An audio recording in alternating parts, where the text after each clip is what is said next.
Hello everybody, this is Gregory with 5-Minute Catholic Apologetics, where 5 minutes of your time may get you to the divine. Today we're going to do the Gospel of Luke 101. Before we begin, let's start with a prayer. In nomine Patris et Filii et Spiritui Sancti. Amen. Gloria Patri et Filio et Spiritui Sancto, sic ut era in principio, et nunc et semper et in saecula saeculorum. Amen. All right, Luke. Definitely go to the episodes we did on Matthew and on Mark and the future one on John if you're watching this several months later, and the epistles as well. Luke, in some ways, is the quintessential gospel. And I would say probably should be all of our favorite gospel. It should be. Why? Well, I mentioned the Gospel of Matthew. That's actually my favorite one. But look, Luke's intended audience is us. It's us, the Gentile, the non-Jewish Gentiles. All the other gospel writers were Jewish converts to Christianity or to the way. Whereas Luke was a Gentile and his audience was Gentiles as well. So let's give a backstory. So what do we know about Luke? Luke is one of Paul's disciples. So kind of like how the Gospel of Mark is really the Gospel of Peter. You could say that the Gospel of Luke is kind of Paul's gospel. He followed him on many of his missionary trips. He mentions him in 2 Timothy 4:11, where he also mentions Mark or John Mark. And we know that he's the only one to have written a sequel. Acts of the Apostles, of course, is written by him as well. And he was a doctor, a physician, and he's the patron saint of all doctors. He's the patron saint of painters. And he probably suffered his martyrdom somewhere in Asia Minor. Now, when was it written? We kind of have a hard date on this because if you read Acts, and Acts is a fun little kind of travelogue and certainly gives you an idea of what it was like with the oral preaching of the word. Some of it was written in the Bible. But it ends with Paul's house arrest, right? Paul is petitioning how he wants to, because he's a Roman citizen, he gets to have an audience with the Roman emperor at the time.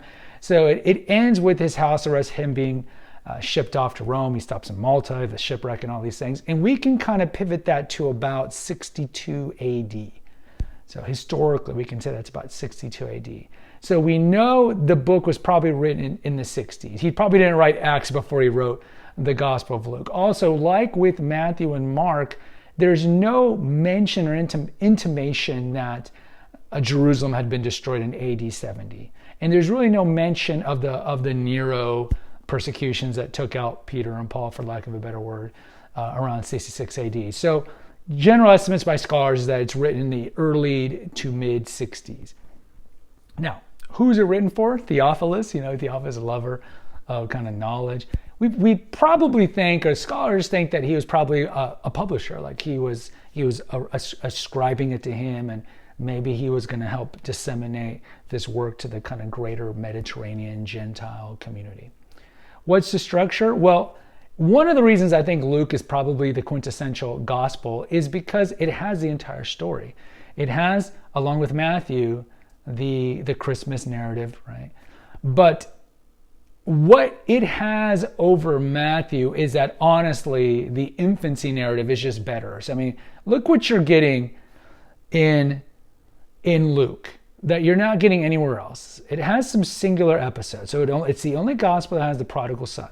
It's the only gospel that has the Annunciation. It's the only gospel that has Jesus lost at the temple as a child. It's the only one that really fleshes out the ascension. And look, it's such a great gospel. We get so much of the liturgy of the hours, if you guys do that. So we get Mary's Magnificat comes from there. You get Zacharias's Benedictus comes from there. You get the Nunc Dimit from Simeon, which is a part of the liturgy of the hours. You also get the Gloria of the angels. So a lot is coming out of Luke. And so it goes all the way from the beginning, all the way straight to the ascension. What's kind of the message of Luke? Well, Matthew's kind of more about connecting Jesus to the Old Testament because his audience was mostly going to be Jewish converts. Luke's about the universal message of salvation. So he does a good job of kind of targeting everybody. He does make a good job of kind of connecting it to any Jewish readers that are reading it, but also it's the kind of the connection, and given that he is a disciple of Paul, Paul is going out to the Gentiles, as we talk about in the Council of Jerusalem, where Peter and Paul were kind of fighting along with James about, do you need to be circumcised and follow Mosaic law before you become a Christian? But Paul was the kind of the apostle to the Gentiles, to the greater non-Jewish world. So it kind of makes sense that his disciple, Luke, his message, his gospel is really geared toward the Gentiles, toward us. So you see him kind of omitting some kind of Aramaic words and using simpler Greek because he wants to make his gospel more approachable to the Gentiles. He doesn't want to make it so steeped in kind of the Jewish backstory, so to speak, as much as Matthew does. What else? Luke is really good. He focuses a lot on women, not just the Virgin Mary, but you have Mary Magdalene, you have other things like that. So it's a great gospel for that.